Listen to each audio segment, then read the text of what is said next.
मुंबईमध्ये 15 दिवस जमावबंदीचे आदेश लागू करण्यात आले। 23 जानेवारीपासून ते 6 फेब्रुवारीपर्यंत ही जमावबंदी असेल। तर मनोज रांगेंचा मोर्चा मुंबईमध्ये धडकणार आहे आणि मुंबई पोलिसांनी शहरामध्ये कडेकोट बंदोबस्त ठेवल्याचं पाहायला मिळतंय आणि त्याच पार्श्वभूमीवर मुंबईमध्ये आता 23 जानेवारी ते 6 फेब्रुवारीपर्यंत जमावबंदी लागू करण्यात आली आहे। मुंबईत पुढचे 15 दिवस जमावबंदीचे आदेश आहेत। मुंबई पोलिसांनी शहरामध्ये कडेकोट बंदोबस्त ठेवला आहे कारण आता उद्या मुंबईमध्ये मनोज रांगे पाटील यांचा मोर्चा धडकतोय आणि जोपर्यंत आपल्याला आरक्षण मिळणार नाही तोपर्यंत मागे हटणार नाही असा इशारा त्यांनी दिलेला आहे। त्यामुळे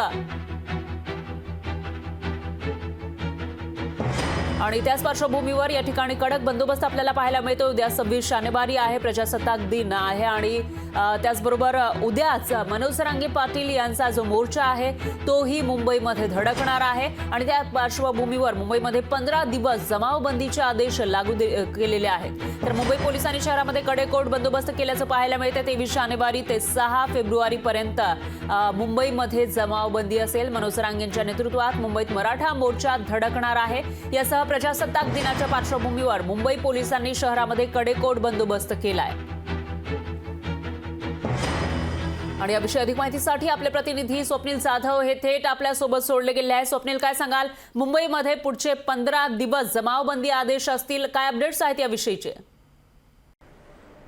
नक्कीच मुंबईमध्ये 15 दिवसाची जमावबंदीचे आदेश देण्यात आलेले आहेत। खरं तर ही रुटीन ऑर्डर आहे, मात्र या ऑर्डरकडे सर्वांचं लक्ष लागलं आहे कारण प्रजासत्ताक दिन हा उद्या आहे आणि एकूणच मराठा आंदोलनकर्ते मनोज जरांगे पाटील यांचं आंदोलनसुद्धा जे मोर्चा आहे तो मुंबईच्या दिशेने सरकतोय। उद्या हा मोर्चा मुंबईमध्ये दाखल होईल। दरम्यान यामध्ये लाखोंच्या संख्येने लोक आहेत, त्यामुळे मुंबईमध्ये जर हा मोर्चा आला तर या ठिकाणी अनेक सोयीसुविधा असतील त्या ठप्प होतील, रुग्णवाहिका असतील त्या ठप्प होतील। एकूणच सर्व परिस्थिती आहे ती चिंताजनक होईल। या दृष्टीने मुंबई पोलिसांकडून ही ऑर्डर काढण्यात आली। मराठा आंदोलनकर्ते काही समन्वयक आहेत, मराठा मोर्चाचे समन्वयक आहेत, या पदाधिकाऱ्यांना सुद्धा अशा प्रकारची नोटीसही देण्यात आलेली आहे। शिवाजी पार्क मैदान येथे हे आंदोलन येणार असल्याचं समजत आहे, त्यामुळे उद्या प्रजासत्ताक दिनाचा कार्यक्रम सुद्धा शिवाजी पार्क मैदानामध्ये आहेत आणि या ठिकाणी सुद्धा हे शांतताप्रवण क्षेत्र आहे आणि या बाजूला काही रुग्णालय आहेत, त्यामुळे रुग्णसेवेवरती सुद्धा परिणाम होऊ शकतो अशा प्रकारचं मुंबई पोलिसांकडून एक चिंता व्यक्त केलेली आहे। या नोटीसमध्ये तसा उल्लेख सुद्धा केलेला आहे। तसंच आझाद मैदानाची जर बाब घेतली तर आझाद मैदानाच्या आजूबाजूला सुद्धा 5 ते 6 रुग्णालय आहेत आणि त्या ठिकाणी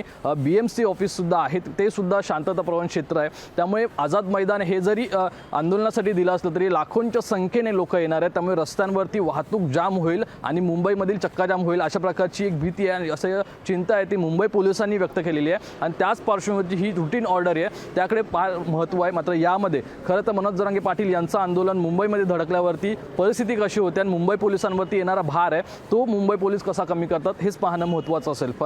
निश्चितच स्वप्नील, धन्यवाद तुम्ही दिलेल्या या सविस्तर माहितीसाठी। याविषयीची अपडेट आपण तुमच्याकडून घेत राहूयात। लोकशाही मराठी ऐका, पहा, जागरूक रहा।